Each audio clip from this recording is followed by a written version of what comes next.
A steady stream of people make the journey to a soup kitchen in Santiago de Cuba, waiting to be served up a ration of steaming food.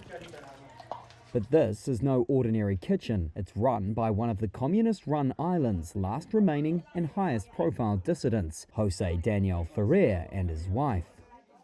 The 54-year-old is the founder of the opposition group, the National Patriotic Union. He told Reuters his aim was to bring, quote, democratic change to Cuba. I wish my organization could have a soup kitchen in 3 or 4 corners far from here, with personnel who could work on this humanitarian job. Even if we had to look for resources, separate from my political activism, which is my main raison d'etre, because to me, Cuban democratization is the solution to the hunger we try to quell for so many people here and around the country.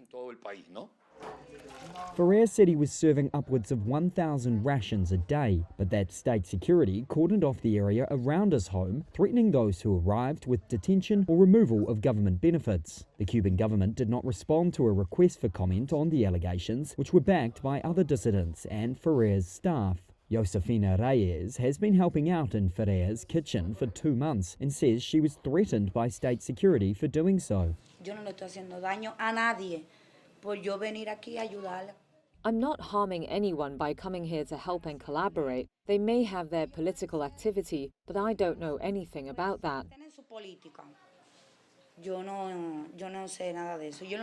I only know what I'm doing here, which is to help them. As far as I know, there's nothing wrong with that.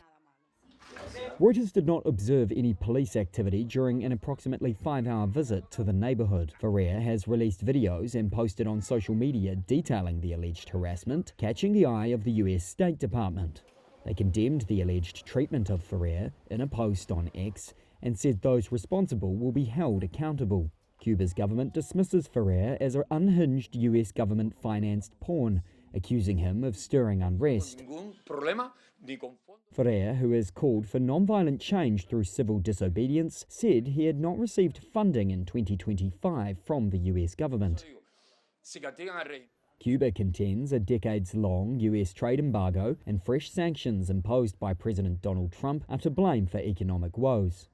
For decades, it has offered citizens deeply subsidized food and runs nearly 1,500 soup kitchens, according to Ministry of Interior Commerce statistics. 4 government operations in the capital Havana, visited by Reuters last week, were providing those in need with simple meals for between 1 and 7 US cents. Ferrer was jailed in 2021 following anti-government protests on the island, the largest since Fidel Castro's 1959 revolution. Ferrer says upon release he was appalled by the depth of suffering and hunger he saw, a situation he blames on the government. He hopes his community aid program will mobilize a popular movement, although his ultimate aim of upending the one-party government seems to face long odds.